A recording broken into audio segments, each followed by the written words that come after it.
Namo Vishnupadaya Krishna Prasthaya Bhutale Srimate Bhakti Vedanta Shaminiti Namane Namaste Saraswati Deve Gauravani Pracharine Nirvisesa Sunivare Paschatya Dasatarine Srila Prabhupada Ki Jai.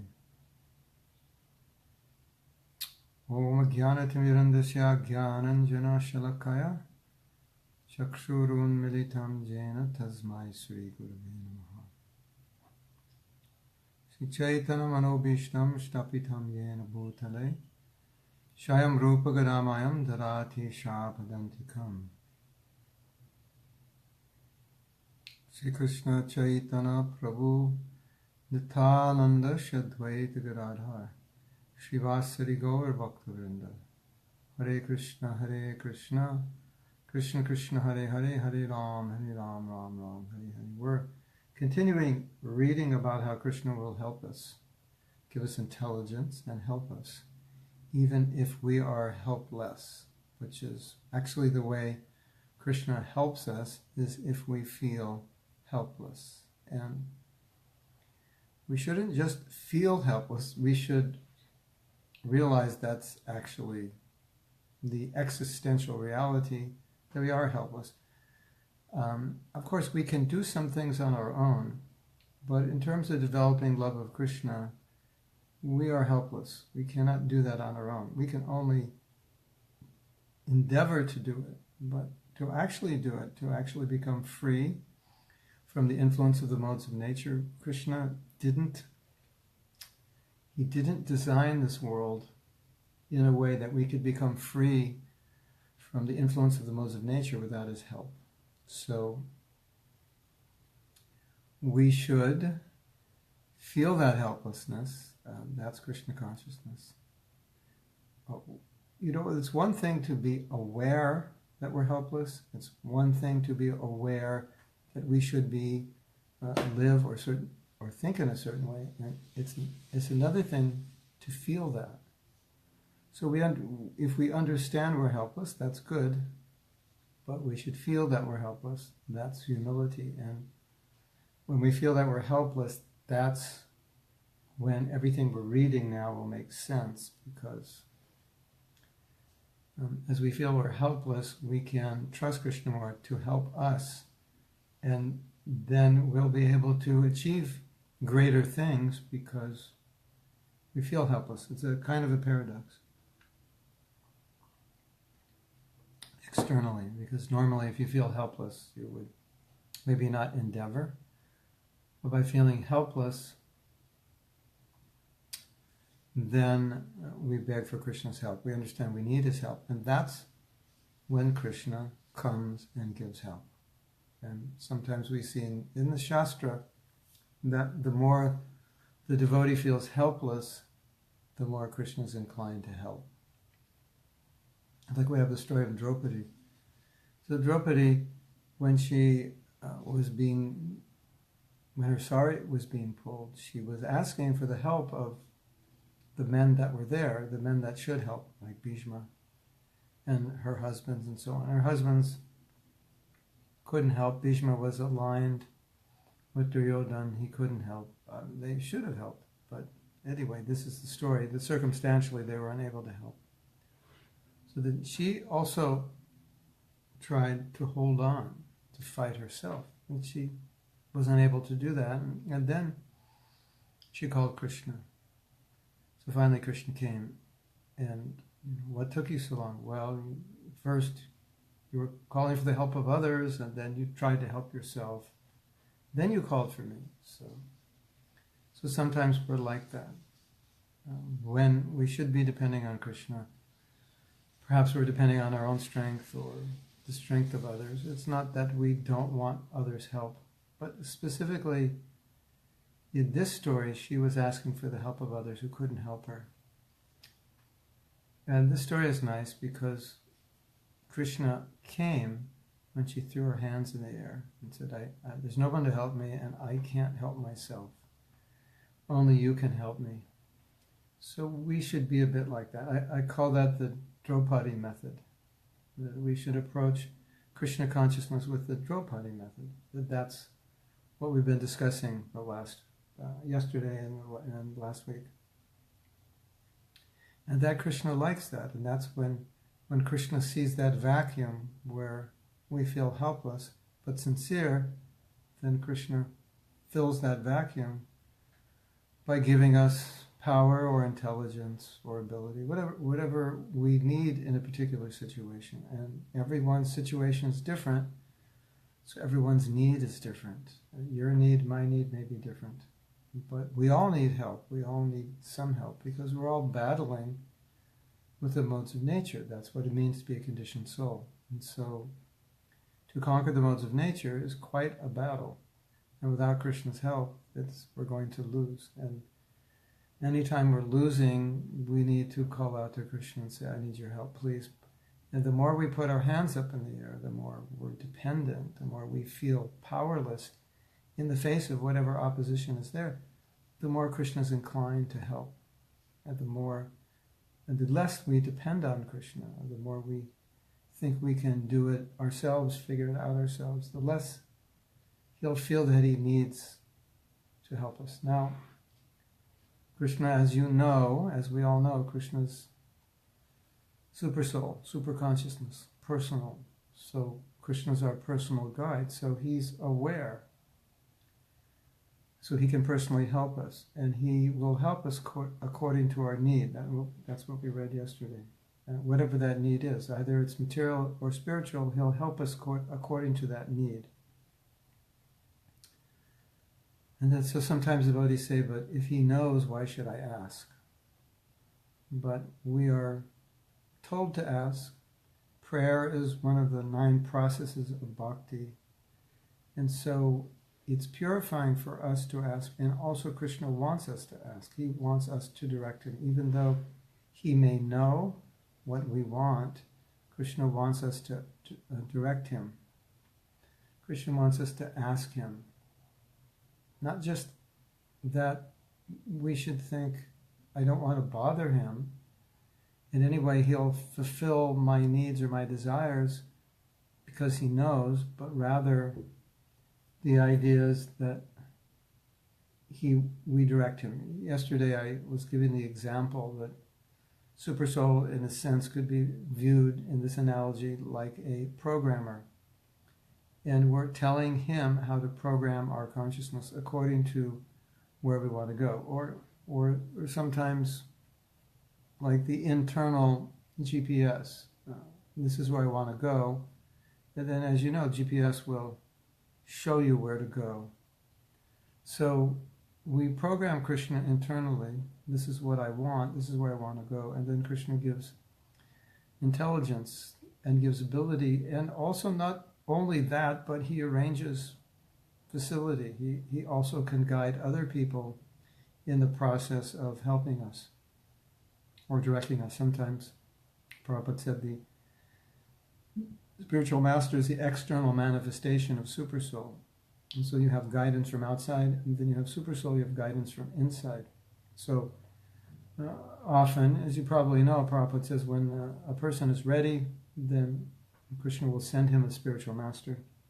If he's sincere, he'll never be without a spiritual master. And that may not just be Diksha Guru, but maybe Siksha Guru. So sometimes when we require guidance and we're praying to Krishna for guidance, sometimes that guidance will come in another devotee or another Siksha Guru or some person. Even sometimes we might even get guidance from a non-devotee.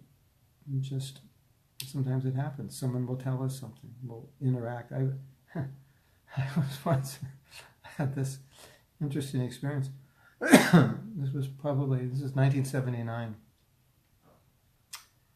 And somehow or other by divine arrangement, or maybe it was Maya's arrangement, I was on the list to take sannyas at the ripe age of 29 when I was married at that time. So my wife was not happy about it. Anyway, the fanatic that I was then, I said, no, this is what Krishna wants. And I was distributing books in downtown Salt Lake City, and I was starting to have doubts whether I should do that. That I was a bit unready for it at that age. And but I wasn't with her any longer. And I was feeling the pullings of Maya, that maybe this is going to be difficult. So I was distributing books to someone. I forget the context of it, but the person basically said, "You're going to be challenged in very severe ways." I don't know why he said it. He was, I think, a Mormon. And he was right. I was being challenged. He said, "You'll have to be strong. You're going to live this life. You're going to be challenged." That's what he said. So sometimes Krishna may even send just someone we don't know. They may also, your mother may say something, your mother-in-law, your boss, somebody may say that, a fellow employee, just, as we say in English, off the cuff, they'll just say something that applies to you. So Krishna, he can guide us in many ways and put us in many situations according to our needs. So that's the basic theme that is being discussed in these quotes. And the quotes we're going to read, they're similar. They're nuanced, but they're very similar. But by reading similar things, I think we can better understand the point. Even if it's repetitive, it's important to read. Then yesterday I was ending with an important point, and I was saying that one of the interesting things that happens when a devotee forgets Krishna or falls into Maya, becomes in some way attracted to do something that's really shouldn't be done, either against devotional principles or it's just a material activity that we shouldn't engage in, is that devotee actually forgets that I'm a devotee. Sometimes you might have a dream, and in the dream you're doing something that you wouldn't do when you're awake. And then you realize in the dream that you had no recollection you were a devotee, because if you were a devotee, you wouldn't have done that. Sometimes desires come up in dreams, maybe subtle desires or latent desires, or things that we used to do that we no longer do, but somehow perhaps there's still attachment for them. And we have a dream that we're doing something, whatever it is. Right? We've all had dreams like that. It could be sinful, it could just be frivolous.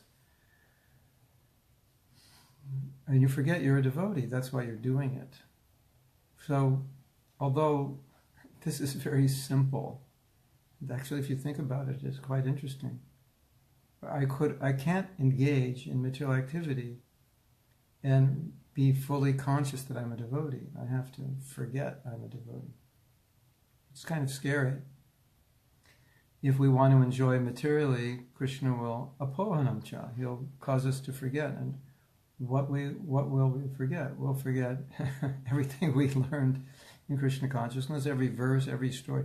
I don't want to say forget, it'll be blanked out. It'll just be blanked out for that moment. Isn't that interesting? So we all have experience of this. If you're just attracted to something materially for a moment and you get absorbed in it, that you actually forget you're a devotee. Or quite often you forget.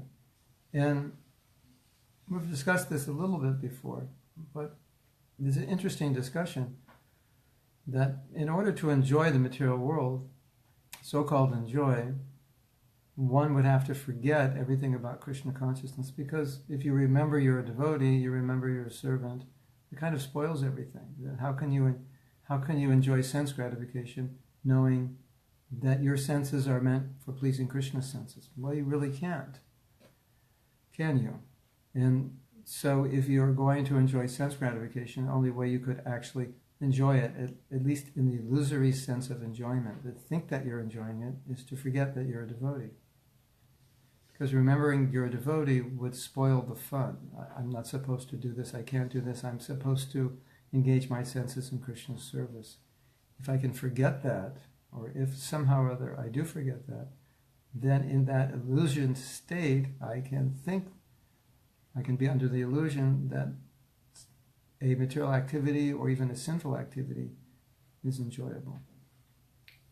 So, as long as you remember you're a devotee, Or pray to Krishna, never let me forget you, never let me forget that I'm your servant, always remind me I'm a devotee. Then you'll always be safe. And if we ever forget that we're devotees, that's when all the trouble starts. And I think it'll become clear in reading this how what Prabhupada is saying is, well, whatever your mentality is, that Krishna is reciprocating with that mentality. So if I forget I'm a devotee, what does it mean to forget I'm a devotee? Well, non-devotee means how can I enjoy the objects of the senses? So if I think that way, I have to forget that I'm a devotee to think that way. Or you could say, if I think that way, I will forget I'm a devotee. And both are true. Anyway, I believe what I'm going to read now, I read yesterday. This is from October 1968. I want to read it again. I don't know. I think this was the last thing I read yesterday, but I don't believe we discussed it. So this is a lecture. Anyone who is engaged with love and affection in my service without any hypocrisy, then Krishna can understand everything. He is within me, within you. Then he will give you intelligence. Quote, my dear boy, do like this. And by doing that, what will he achieve? Yena mam upayanti te. He'll come back to me. And what profit will he get by going there? Yad gatva nanivartante taddama paramam mama. 15.6. And mam hi parta vipasrita yepi su papiyonaya 9.32. And dukalayam ashashvatam 8.15. There are so many. In other words, there's so many benefits. So these verses, the Prabhupada's quoted, Yena mam upayanti te, means he'll come to me, and then Yena yadgatva nani vartante, once tadama paramam mama, means once going there to my supreme abode, he'll never come back. And mamhi partha vipasrita ye pisu papayonaya means anyone can go there, no matter how sinful, whatever birth or whatever you've done. And dukalayam asasvatam means no more do you have to stay in this world of temporary, the temporary miserable material world. So anyone who's engaged with love and affection without hypocrisy, then Krishna will give you intelligence to come to him. Come to him means come in his abode. So then Prabhupada goes on. Please read Bhagavad Gita. You'll get perfect knowledge, the science of God. That is the only study. So we can look at this from this perspective that Krishna wants us to go back to him, and Krishna will help us go back to him. That's what he wants. So if you want to go back to Krishna, then it's very easy. If you fight, it's not so easy, because he's trying to help you, but if you fight it, he's going to stop helping you. So you don't want to send mixed signals to Krishna, do you? Well, I want to go, but I don't want to go. I want to go, but not so fast. I want to go, but can you make it easy? And I want to go, but I also want to enjoy on the way. And so the signal you send is the kind of inspiration and intelligence Krishna sends back. And the stronger the signal, one way or the other, the stronger the guidance, one way or the other. So I think that's important. If we send mixed signals to Krishna, then he'll send mixed signals back. And so sometimes the spiritual master, when a devotee is having difficulty, he'll ask a question. He'll say, well, what do you really want? What's in your heart? What's your desire? What is it that you really want? Because usually difficulties are a result of mixed signals. The desire to be Krishna conscious is mixed with other things. And so perhaps that desire is not strong enough or powerful enough. So then we're not getting sufficient inspiration to be very Krishna conscious. So, sometimes we blame it on Maya, that Maya is very strong. But as I always say, it's better for us to take responsibility, because Maya or Krishna, they're both strong, and of course Krishna's stronger. So, but we're sending the signal of where we want the help. Do we want the help from Maya to be more materially conscious, to have the power or ability to enjoy? I was just reading. Guru Nishta sent me an ad for a free course given by a self-help guru. And one of the topics was time management. And but when I see these self-help gurus, the first thing I go to, I see is what's not there, which is the absence of spirituality. Yeah, so time management is good. And what are you managing your time for? Well, if you're a devotee, you're managing your time so you can hear and chant better and do more service. And if you're not a devotee, what are you managing your time for? So that you can get ahead materially. So time management is good, but if you're simply managing your time so you can get more sense gratification, yeah, Krishna will give you intelligence how to manage your time better, so you can have more sense gratification or more of whatever it is you want in the material world. Obviously, if you're not a devotee, or generally if you're not a devotee, that time will be utilized for yourself, for expanding your own world of enjoyment. So, and Krishna will give you the intelligence how to utilize your time in that way, because that's what you want. So the point I'm making here is that if you're challenged in Krishna consciousness, then look back to your own desires. And if you feel lack of inspiration, look back to your own desire, because Krishna or Maya is just reciprocating with that mood. So Krishna Karshani has a question. He said we should pray to Krishna and share with him our desires, but we may desire things that might be detrimental for us. So it may be better to pray to Krishna to just do for us what is best. Well, that you can pray, of course. But even if you have material desire, you must have some spiritual desire also. So just pray for that and not for the material desire. I think, of course, we wouldn't say that you don't pray to Krishna for what is best. But it's so general. It's better if you're specific. It's better if you know yourself what is best. And it's better if you yourself know what are your weaknesses, because then you can pray to Krishna specifically, please help me overcome these weaknesses. And please inspire me in a particular way. If I have a weakness, obviously I'm aware of that weakness, and so I can pray to Krishna, please help me with this weakness. And if I need strength in a particular area, it's going to be the opposite of that weakness. Please give me strength to do this or do that, or think in this way, or act in this way, or simply to overcome this particular weakness. Please give me the this, because the this, whatever the this is what you need to overcome the weakness. So being specific is better because it focuses your consciousness on where you need to go and what you need to work on.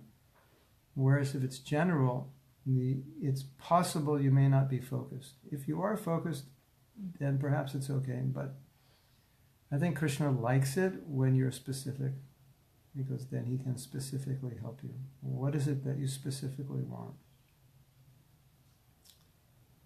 I want to love you. I want to serve you. I want to be a better devotee. I want to be pure. I want to be better in my service, whatever it is. So it's nice if you give Krishna something specific. And I think it's even nicer that you know what that specific thing is that you need, because that will focus your attention and it will focus your intention. But if you're not clear, how will you focus your intention, or how will you focus your goals? So the way the mind works is it needs something specific. And what we could also say is that If we don't have specific intentions or goals, we will have specific intentions for material life, or specific intentions within the context of our anartas. So I don't think we're going to be non-specific anyway. And you also know specifically what those challenges are, so you can pray. But at least it's important to realize that if I'm non-specific in my prayers and specific about, within my own heart, about what I want materially, then it could mean, possibly, that we're not sending Krishna a message specifically what I need spiritually, but I'm sending a message specifically what I need materially. Well, I wish I had this, I wish I had that. I feel I'm a kind of mixed devotee. Let me see. Meaning that I am sending mixed signals. Yes, I want to be Krishna conscious. Same time, I believe opposite. I think I must be confused. Watching me. I actually talked about that in my series on sadhana. I want to be humble, but I like being honored. It's like saying I want to be thin, but I don't want to diet. But then, we'd have to question ourselves. We say, I want to be humble, but I like being honored. Well, then one question to ask is, do you really want to be humble? Well, I would say it's probably, theoretically, I want to be humble, but in my heart, the feeling that I have is I like being honored. So, at least if you recognize it, then you can work on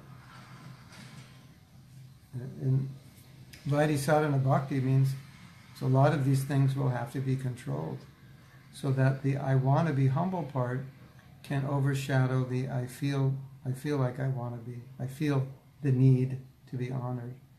The I want to be humble part can begin to overshadow it. And also, you have to find some balance in your own life between those two extremes, so that you're not schizophrenic. So yeah, I think every devotee wants to be humble, and I think every devotee likes it when they're honored. I mean, every devotee who's practicing Krishna consciousness, and actually every living being likes to be honored. No, Krishna's not confused. He understands you're confused. Krishna's not confused. You're confused. But Krishna knows exactly. Krishna knows, he knows you're schizoid.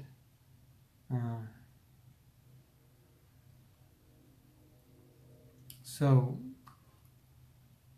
these are things we have to work out personally, so that we can send Krishna the right message. Like the proper message, Krishna Karshani, that you would send to Krishna says, I know, although I have this desire to be honored, really deep in my heart, my real desire is to become humble, so please help me. That will not confuse Krishna. That will be very clear. So when we have some material desire, then we want to express it in a prayer that I don't want it, that it's there, but please protect me from it. Please don't put me in a situation where that desire will be agitated, or where it could be easily fulfilled. Or if I am in a situation, please protect me from that desire, and please strengthen the pure desire and destroy the impure desire. That's how we should pray. But that's good. Yeah, of course, that prayer could only happen if you're actually admitting that you have a desire to be honored.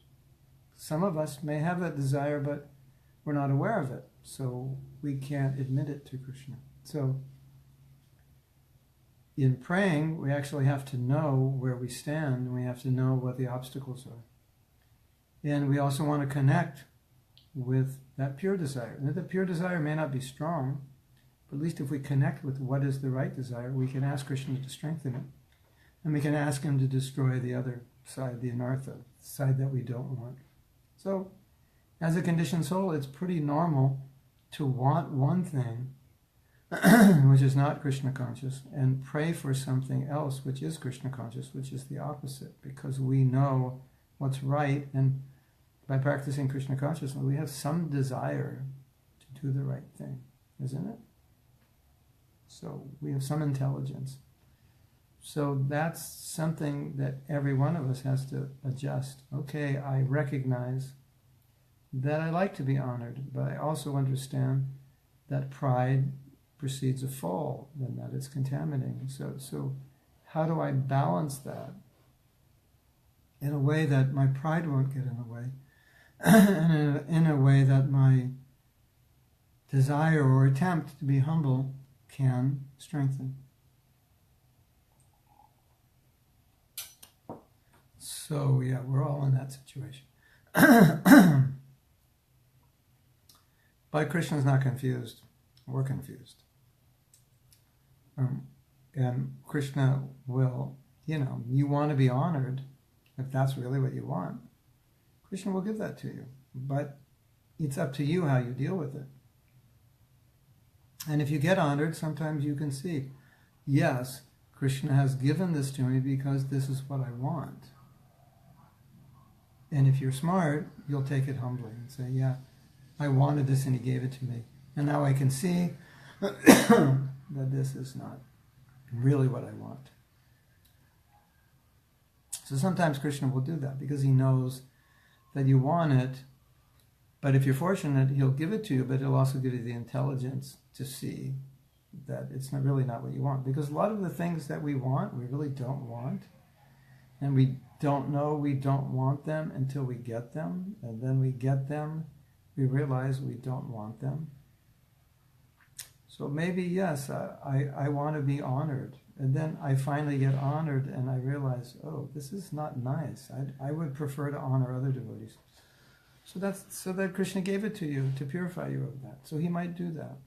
But the opposite can also happen, that you want it and Krishna gives it to you, and then you like it and you indulge in it, and it takes you away from Krishna consciousness.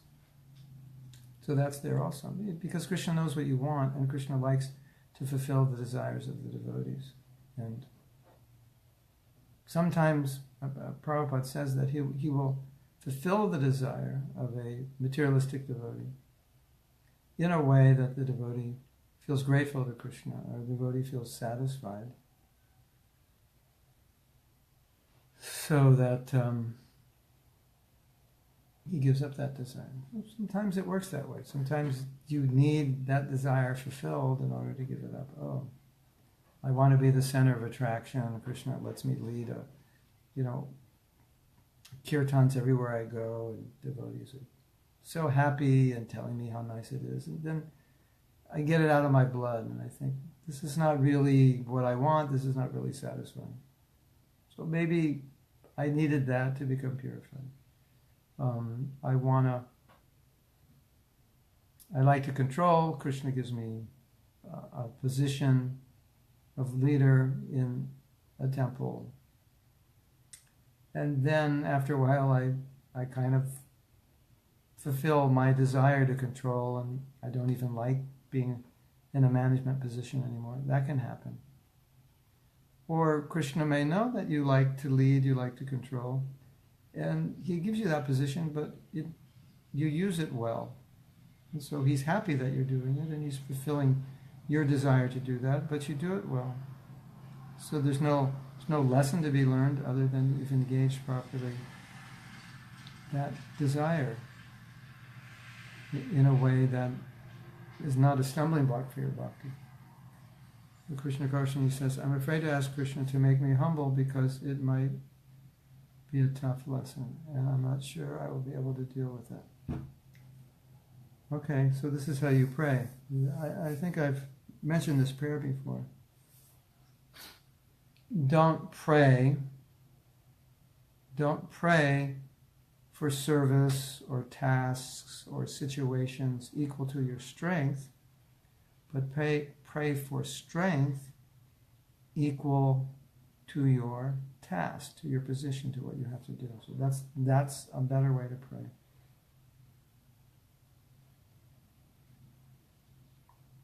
I mean,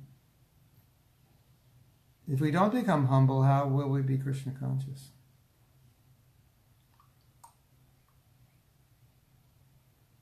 So, Krishna, please make me humble and please give me the strength. However you choose to make me humble, please give me the strength. That's a better prayer. Drishti says, if we are challenged in spiritual life, Krishna should help us.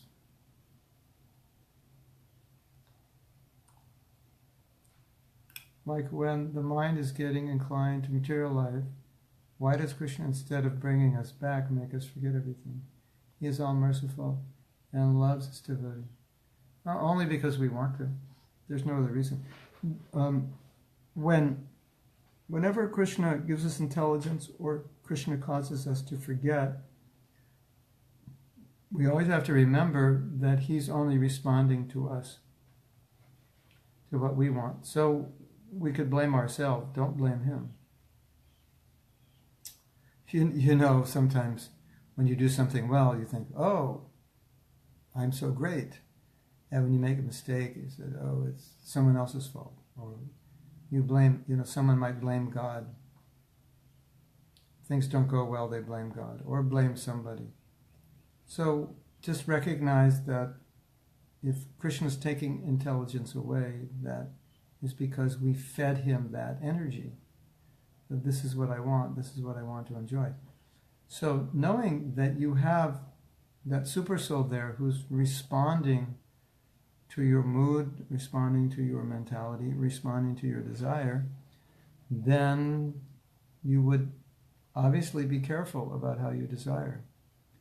Because if you really want something, as I said before, if you really want something, Krishna not only will inspire you internally, but he will arrange situations to provide that. And we all have material desires, and we can pray, my dear Lord, I have this desire, but I know this desire is detrimental. Please remove that desire. Please don't put me in a situation where I can fulfill that desire. And Krishna will protect you from those situations. And if we have that desire and we don't pray for protection, then he might put us in a situation where we can fulfill that desire because he knows that's what we want. And then if you ever find yourself in a situation where you could fulfill that desire and you feel you can't control yourself, perhaps you can think that's Krishna now who knew you wanted this and he made the arrangement for you. And now we're complaining, well, Krishna, why would you do that? And if you had a conversation, Krishna would say, well, isn't that what you wanted? I mean, that's in your heart. You always think about it. So I'm there to fulfill your desire, so that's what I did. And so that's all I did is, don't blame me for it.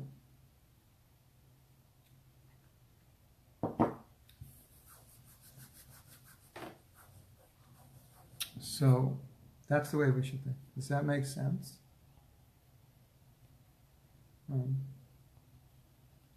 Won't people walk over the person when one is humble and people take them for granted?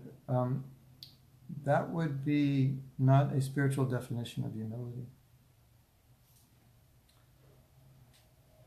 Every pure devotee is humble. If your definition of humble is that people walk over you, that's not spiritual humility. I don't even know if that's materially humility. But spiritual humility means I am dependent on Krishna. I am helpless without Krishna. And those who are spiritually humble are by far the most powerful people. I mean, look at our acharyas.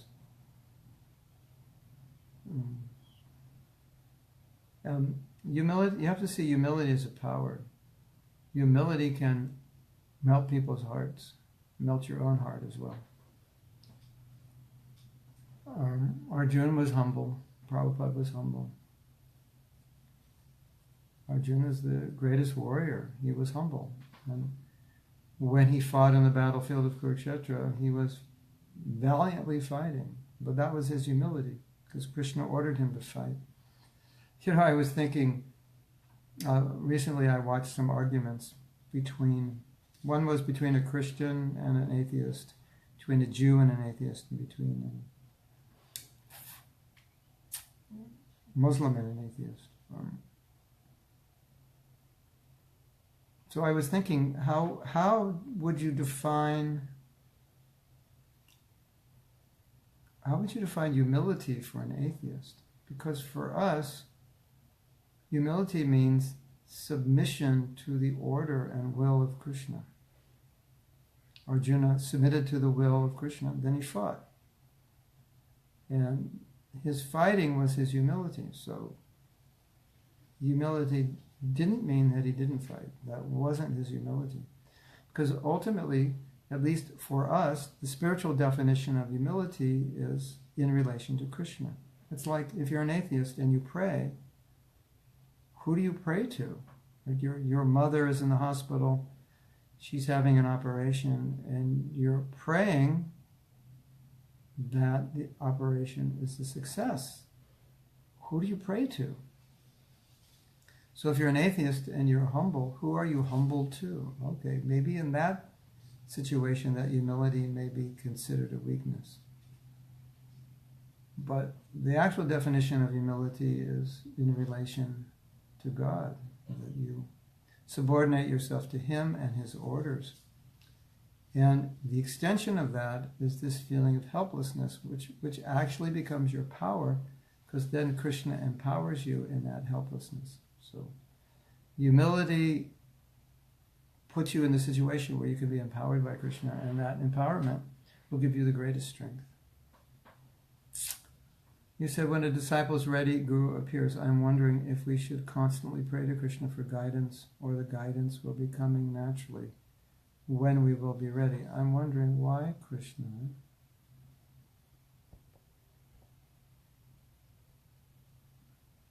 Is sometimes taking away guidance or Guru is the reason that someone doesn't want it?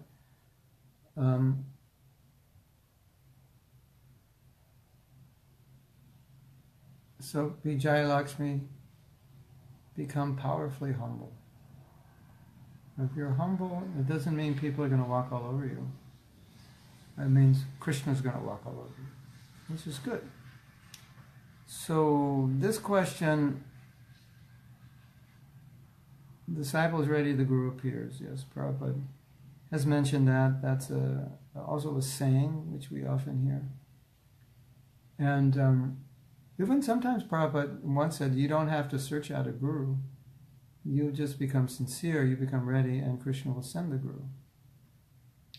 So then Krishna Krsna, who already has a Guru, or more than one Guru, wondering if we should constantly pray to Krishna for guidance. Yes. Or the guidance will be coming naturally when we will be ready. Yes. Yes, for both. I'm wondering why Krishna is sometimes taking away guidance.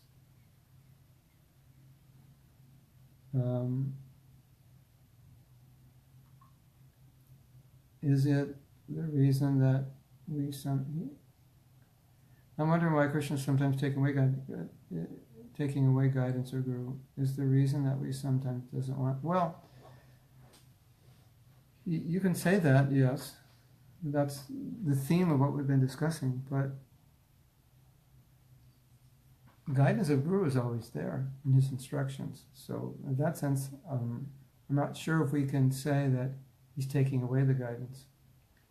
But if it's something physical where your Guru is not guiding you, has refused to guide you, then of course that means he has rejected you, and there would be a reason. Which basically, a Guru will never reject a disciple unless the disciple rejects to follow him. So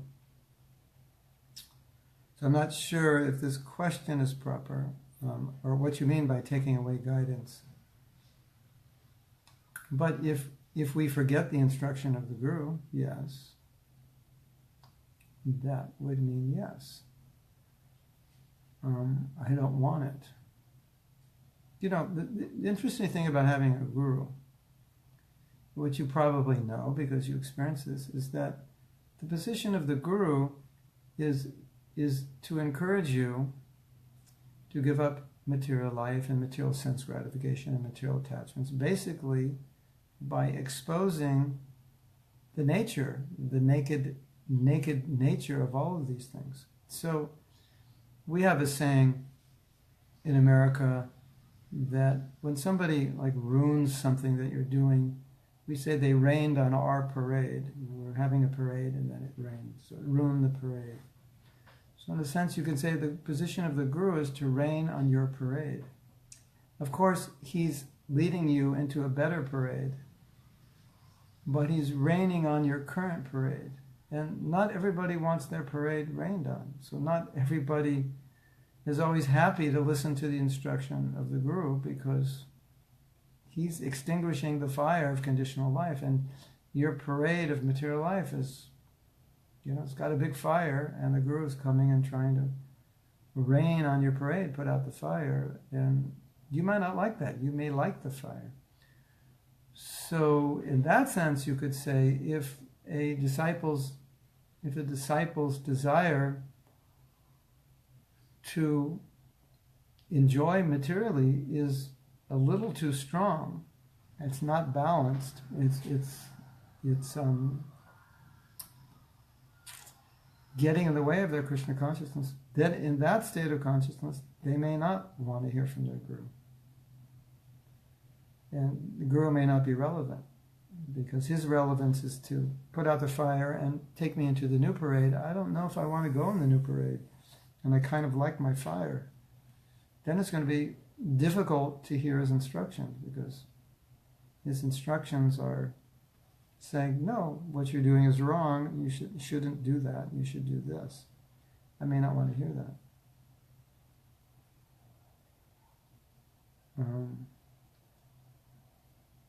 Does that make sense?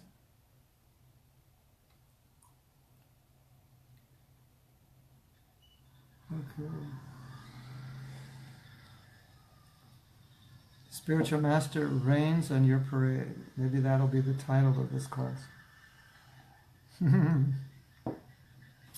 Are you ready for your parade to be rained on? As he will rain on it.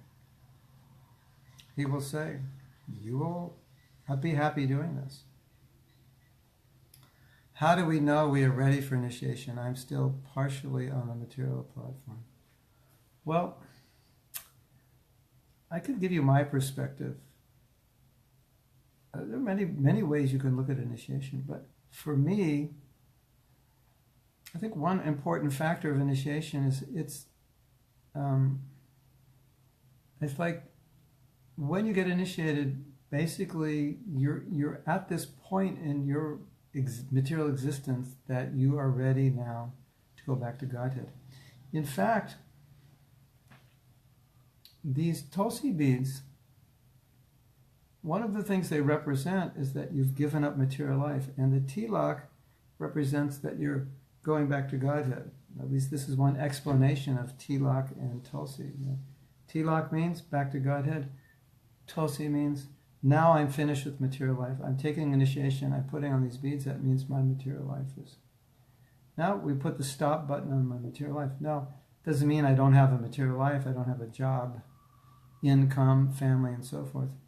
But what it means is that I'm no longer trying to find a place in the material world, a comfortable place. I'm no longer looking for happiness in these things. These things are now only necessary for maintenance, but now my energy is totally dedicated in the service of Guru and Krishna, of Srila Prabhupada, and the mission of Prabhupada. So my life, now I've made a decision that I want to go back home, back to Godhead, and I want to use this life for it. I don't think anyone should take initiation if they don't have that consciousness that in this life I want to go back home, back to Godhead, because Prabhupada has often said that initiation means that the spiritual master is is committing to take the disciple back to Godhead, and the disciple's committing to go back to Godhead. Or I like to say that the spiritual master will take you back to Godhead, and your job is not to resist. He says, here's the car, or here's the airplane, we're going. And you don't say, I'm not ready, Guru Maharaj, I still have so many things to do that I haven't finished. No. Being initiated means that now that business is finished, and your new business is whatever you have to do to go back to Godhead, you do that. Then you're ready for initiation. If you're not in that consciousness, then it's kind of a paradox to take initiation, because all the instructions of your spiritual master and the whole initiation ceremony, that's what it's for. So it's like saying, I want to go to Vrindavan, and when the van comes to pick you up, you say, no, I don't think I'm ready. So why did you order the van if you're not ready? So why did you take initiation if you're not ready? So when you are ready, when you say, okay, I've understood that this life is meant for perfecting my Krishna consciousness, and I'm ready to do that, then you're ready for initiation. That's my perspective on it. Actually, it's always been my perspective. It's not a new perspective that I have since I've become a guru, but it's always my perspective. So, because the instructions of your spiritual master will guide you how to go back home, back to Godhead. And what are the value of those instructions unless you're ready to get in the van? The van's going to take you to Vrindavan. So, and if you want to go to Vrindavan, perfect, you get in the van. But if you order the van and you're not sure you want to go, and the van comes, that's like getting instructions from your guru, but you're not ready to follow them. That's why it said the first item of knowledge is humility. Because we have to be able to, as Prabhu said, understand, which means stand under the guru. So what he says I have to do. So when I'm ready to go back to Godhead, then I'm ready to hear those instructions, which will take me back to Godhead. But then I'm ready for initiation. And sometimes the guru may tell you to do something you don't like. Like you have big, long, beautiful hair and you want to get initiated. And he goes, okay, shave it off. Shave your beard off. Shave your head. Oh, Guru Maharaj, this is my branding of this haircut and beard. Well, it's time to go back home, back to Godhead. These things are not important. Shave it off. I don't know if I'm ready. Okay, so when you're ready, call me up. That's why at initiation the men shave their head, or at least cut it short. Give up that ego. Okay, now I'm giving up that ego that I'm beautiful, this and that. And I'm willing to do what my guru wants. So that's what it means. And maybe some people take initiation and realize that is more than they bargained for. So, yeah. So, the answer to your question is, when you're ready, when you're convinced and you're ready to prepare yourself, as Prabhupada said, prepare yourself fully for going back home, back to Godhead, then you're ready for initiation. It's not a status symbol. And if you are attached to your guru and attached to what he says, and you like following his instructions, you want to follow his instructions, then that's good. Then you're ready. If you have reservations, better wait till you're ready. Sometimes the spiritual master's instructions are compared to a knife. And we have a disease, and so he's cutting it. And so sometimes it's painful. And it's true. Sometimes if we're attached to something and the spiritual master says give it up, it can be painful. He doesn't always necessarily say give it up. He may say use it. But some things can't be used. Some things are just purely obstacles to bhakti, and he'll ask you to give them up. Basically, he's asking you to give up your material life. Don't stay up late, don't go to movies, don't engage in frivolous sports, don't eat this, don't eat that, rise early, chant your rounds. That's fantastic. If you want to be Krishna conscious, those are all the things you want to hear. If you want to still enjoy materially, those instructions, they rain on your parade. So I guess the answer to your question is if you're ready to have your parade rained on, then you're ready for initiation. Who wants their parade rained on? Raise your hand. Your Guru Maharaj will rain on your parade. That's his job. So let's read something else which Prabhupada says here. This is very interesting, this one. This is from March 24th, 1969. This is a lecture. So we have to purify our feelings. That is Krishna consciousness. Quote, so Prabhupada's saying, these are the feelings. How can I serve? That feeling, we have to purify that feeling. And that is the purified feeling. How can I serve?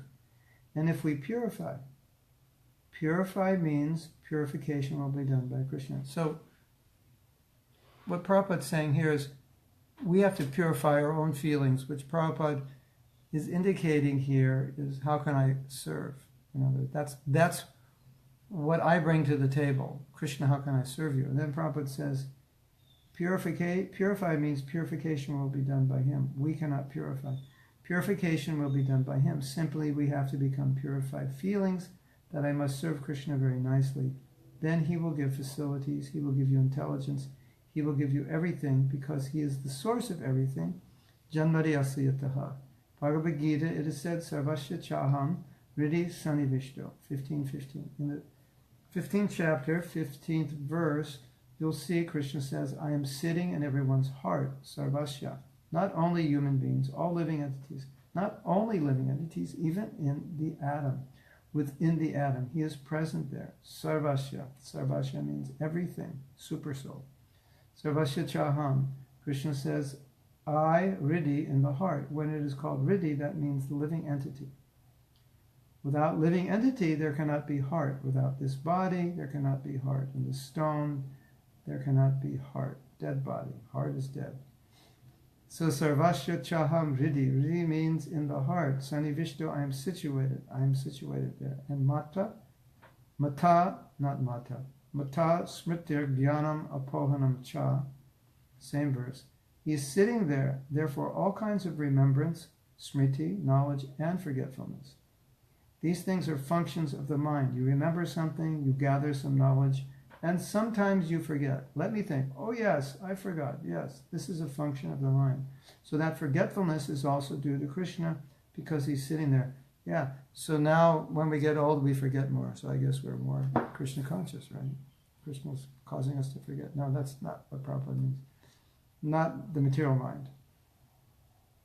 That forgetfulness is due to Krishna because he's sitting there. He's guiding. If you want to forget Krishna, he'll give you opportunity of Maya that you'll never remember Krishna. You'll forget for good. And that is his kindness. Do you want to forget me? All right.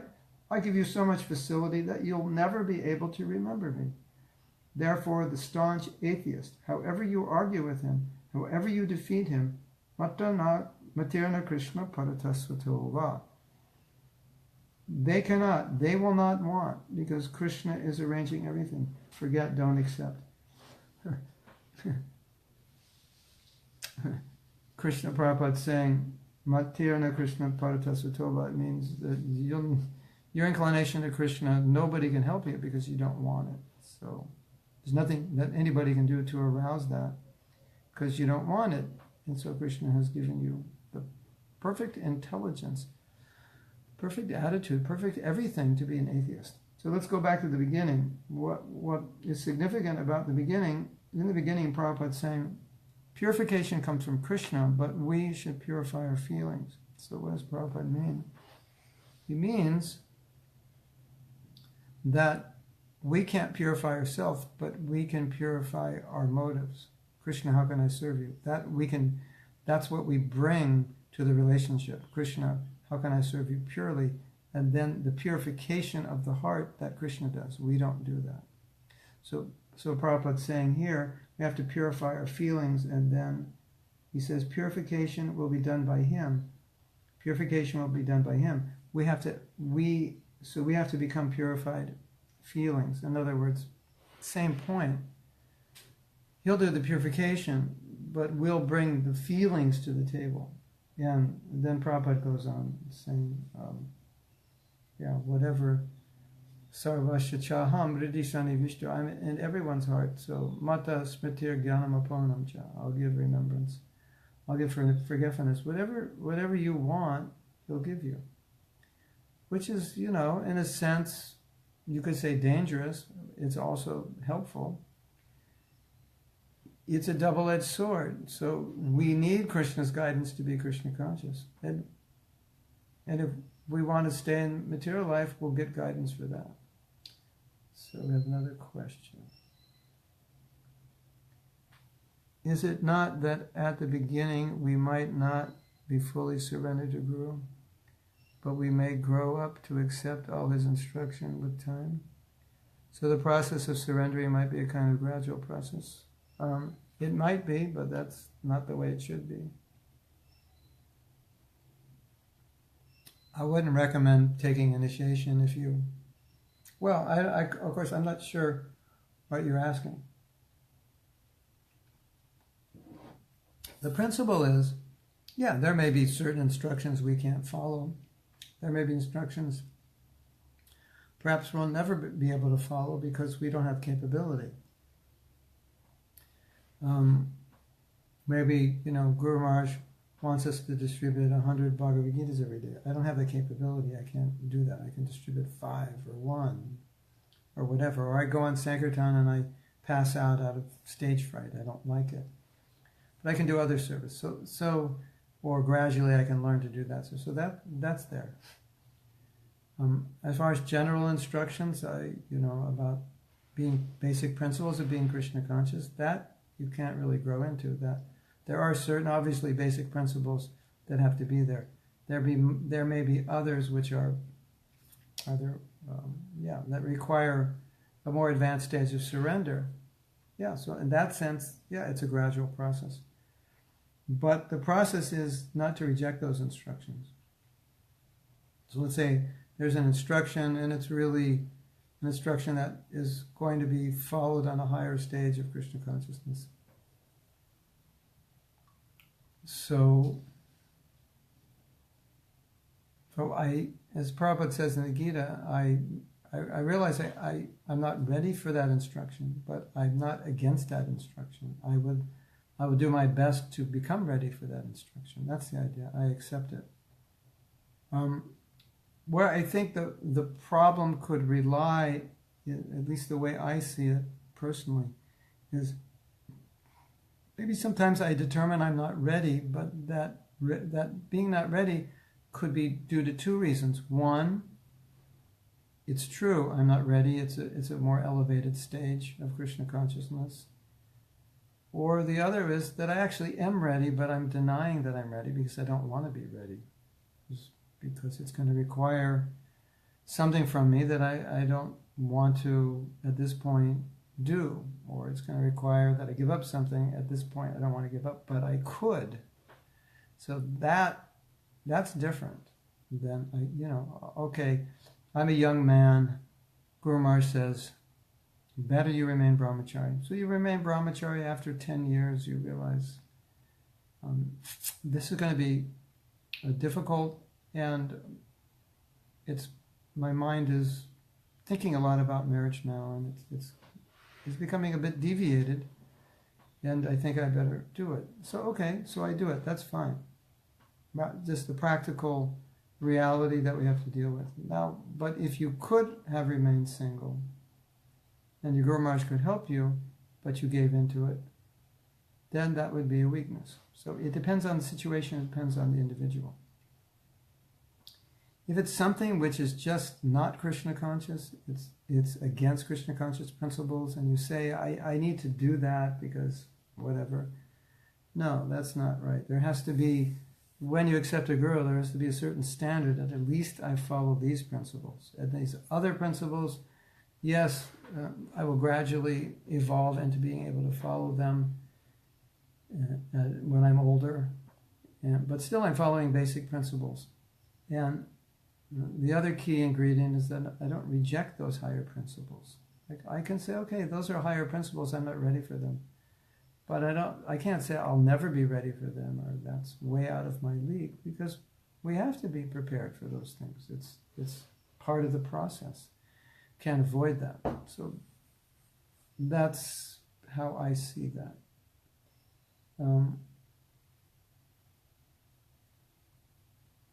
And so Krishna Krsna, he says, I'm not talking about basic instructions. So if you can't follow some instructions because those instructions are for someone on a higher level, then the principle is, okay, I acknowledge those instructions and I hope that gradually I'll be able to follow those instructions. That's understandable. You know, I mean, Prabhupada was in that position. His spiritual master asked him to preach Krishna consciousness, but he wasn't able to do it because he was married. But he never forgot that instruction. He didn't reject it. It was just circumstantially he couldn't do it. So hold that instruction in your heart, and hopefully someday you'll be able to do it. And I wouldn't say that not fully surrendering to Guru would fall into this category if there's higher instructions that require more advancement before you can follow. Like, let's say, you know, in the future, 10, 20 years, you'll have to become a guru, but you're not ready now. But you're meditating on it. Say, I need to prepare myself. My Guru Maharaj asked me. Maybe it's not Diksha Guru, maybe it's Siksha Guru. He asked me, I don't feel capable, but I want to ready myself. So that would be surrender. So you're always surrendered to the instruction. It's just, you may be thinking, how will I prepare myself to do it? And someday I plan to execute it. That's the way I see it. Or I should say I see it. That's the example that Prabhupada set for us. The Prabhupada said, I accepted the order of my Guru in my heart. So it was, okay, that order is there, I must do it. But right now, I'm not in a situation I can do it. So you take the order, yeah, I must do this. And so let me become Krishna conscious enough that I can actually do it. And so I'm still surrendered to the order. I'm still surrendered to the instruction, but I'm just not ready to do it yet. So that's the idea.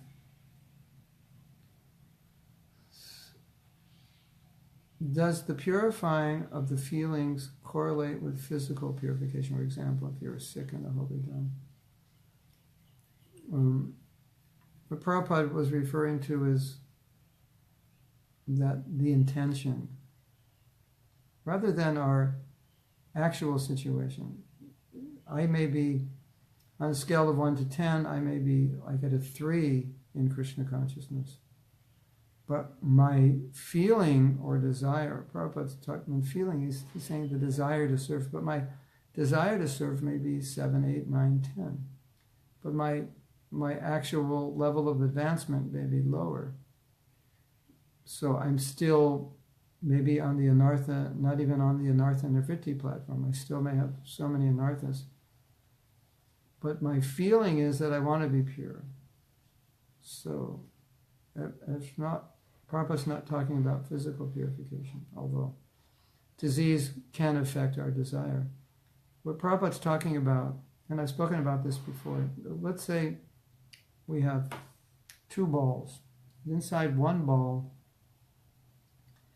is all your anarthas and all the things that make it difficult for you to be Krishna conscious. And inside the other ball is this desire to be pure.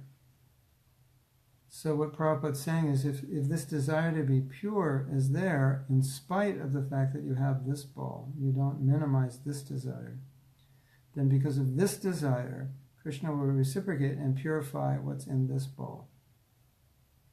And so what happens often with devotees is when we look at this ball full of desires, it affects this ball. Well, how can I be Krishna conscious if I have all these desires? Or I'll look at all these desires and I'll be very discouraged with myself. So I have all these desires. Why even try? I'm not very Krishna conscious. So what is being stated here, and it's also Bhagavatam, I think it's 11, 17, 47, 48, this verse where the devotee is he's not using this example, but basically he's saying that these two balls exist, my desire and my existential position. In other words, my actual condition or level of spiritual advancement, and then my desire. So I can have a desire which is very, very strong, and I can have a lot of anarthas. So like on the anartha scale, I'm low, but on the desire scale, I'm high. And a lot of times we think, well, if you have anarthas, how could you have a desire to be Krishna conscious? That's very strong. But just consider that when you became a devotee, you definitely had a strong desire to be a devotee. But at that time, you had many material desires as well. But you wanted to overcome those desires. You didn't like them. You didn't want to be encumbered by those desires. You wanted to be Krishna conscious. And that desire to be Krishna conscious, that's what brought you to Krishna consciousness. And that's what gave you the strength to get out of bed every morning and do your Krishna consciousness, even though you had so many other desires lingering from lifetimes of material existence. So, if the intention is to be Krishna conscious, to serve Krishna with a genuine desire, not to gain anything from that service, then what Prabhupada's saying is the purification will come. Krishna he'll destroy what's in this ball, those anarthas. If you just give him this desire, he'll destroy these desires. Does that make sense?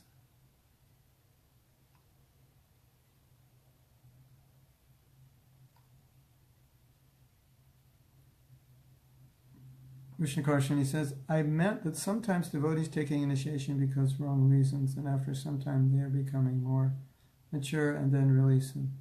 Yeah, that can happen, but they shouldn't take initiation for the wrong reason. So both things are true, but devotees should be educated that when they're taking initiation, even when you take a guru, when you accept someone as a guru and aspire, even if you accept, you may not even accept him as a Diksha guru, as potential. You just may accept him for guidance. The idea is that when you accept a guru, you're ready to be Krishna conscious. And ready to be Krishna conscious means you're ready to slow your material life down to a point where it's not anymore an obstacle to your spiritual life. So I would say that even just accepting a Siksha Guru, we should be in that consciousness. We should be ready to a certain degree. But of course, if someone didn't understand that and they took initiation, then of course they should become ready. And if they're sincere, certainly they'll be successful. That's that's one of the points we're making here. You'll always be successful if that's what you want and you're sincere. So here's another one, which is quite nice. This is from February 19th, 1971. You wanted some facility from Krishna, you get it. You wanted to steal something from somewhere, Krishna will give you intelligence. Yes, you steal. Come here, you steal. Here is the opportunity. But when you are arrested, you don't make Krishna responsible. Your Honor, God guided me where to steal, so you should arrest him. You wanted to steal, here is the facility, that's all. So it is kindness of Krishna that he is giving you all facilities. If you want to be a thief, he'll give you all facilities to be a first-class thief. And if you want to become a devotee, he'll give you all facilities to be a first-class devotee. Now it is your choice. Therefore, we are suffering in our own choice. So Prabhupada's just making this equation clear that we can't blame Maya or we can't blame Krishna Depends who you want to blame. Krishna, why did you allow Maya to do this to me? Or why did you allow Maya to facilitate me in this or that way? Some kind of blame. I have a god brother. He was giving this example that, let's say you're arrested for drunken driving, and you go to court and say, I'm not the doer, it was the fault was the alcohol. The alcohol made me drive that way. I'm a good driver. I would never drive like that. It's the alcohol's fault, so you should arrest the alcohol, because it's not me. So if we want to advance in Krishna consciousness, that's not a good way to think. Well, it's actually Maya's fault. Maya's very strong. It's not my fault. Or it's so-and-so Prabhu's fault. Everybody's wrong and I'm right. And it's everyone else's fault. No, it's not like that. So what we're learning from these verses, at least one thing we're learning from these lectures is, as Prabhupada said, if you want to be a thief, then he'll help you become a thief. And of course, that doesn't make sense to most people. Why would God help you become a thief? Well, isn't God's instructions not to steal? Isn't that part of the Ten Commandments? Yes, it is. But it's up to you to follow, and if you don't want to follow, he'll actually help you break the Ten Commandments. Wow, that's revolutionary, isn't it? If you don't want to follow the Ten Commandments, God will help you break the Ten Commandments. Yeah, it's true. If that's what you want to do, he'll help you. He'll put you in a situation where you can do that. And sometimes, or Prabhupada's saying, yeah, he'll tell you, you want to steal? Go to this house. This is a good house. He'll give you that intelligence. So it's the same point we were making earlier. If we see difficulty in our lives, then we have to reflect back on ourselves. Krishna is inspiring me, he's guiding me, he's giving me intelligence. What about this one? This is really interesting. Have you ever seen this? Krishna gives intelligence to show you how everybody else is wrong and you're right. And you are convinced everyone else is wrong and you're right. You ever get that kind of intelligence? Yeah, well, it's not intelligence. Believe me, it's not intelligence, it's ignorance. Anytime we don't see our contribution to a problem, it's not intelligence. But if, Krishna says, apohanam cha, I take away intelligence. So just because we see something some way, doesn't mean Krishna's giving me intelligence to see it that way. It may mean that Krishna's taking away intelligence. So we tend to be proud and think, no, Krishna's inspiring me to see all this person's fault. He's giving me the intelligence to see it. Maybe he's taking away your intelligence so you can see something that's not there. So you can imagine something that's not there. That we also have to see. Because Krishna could give me the intelligence to see all their good qualities as well, and I don't see it. So we shouldn't, that would be definitely a misuse, a misunderstanding of these verses. If we turn it around and say, yeah, Krishna's giving me intelligence to see how all the devotees are this way or that way, how they're bad, how they do things wrong. No, our Krishna's taking away intelligence. You agree? You understand?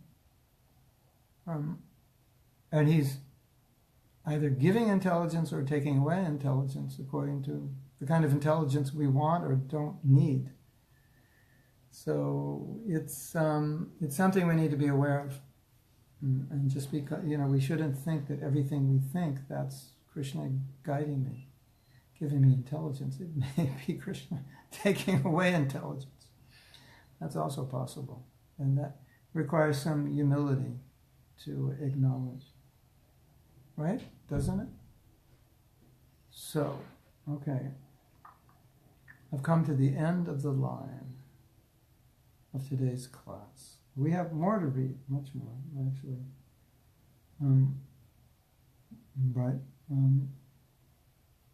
But if you have any questions, comments, you can share now. Any more questions? And if not, we will end. Hmm.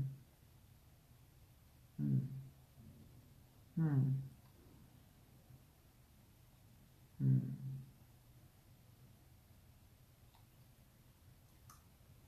Hare Krishna. You all appear to be stunned, which is one of the ecstatic symptoms. You know that you're just like, wow, I can't function. The ecstasy it's so intense. I'm stunned. Was the class that good that you're stunned? You have nothing to say. Wow. Then truly we can say, this was an ecstatic class. Everyone is stunned. They're speechless. They're one of the symptoms of ecstasy. Okay, so we'll we will end class now. And tomorrow morning we give class Eastern Standard Time at 6:15. So that we started today's class at 6 a.m. 6:15 is 15 minutes, obviously, after 6 a.m. Yeah. So what I'm trying to say is we're starting class 15 minutes later than we started today. Now it is 7:20, so 1 hour and 5 minutes earlier we will have class tomorrow. And I will be back in Alachua today. Okay? Thank you very much. The class is amazing because we're reading Prabhupada's amazing statements. Hare Krishna. Jai Prabhupada.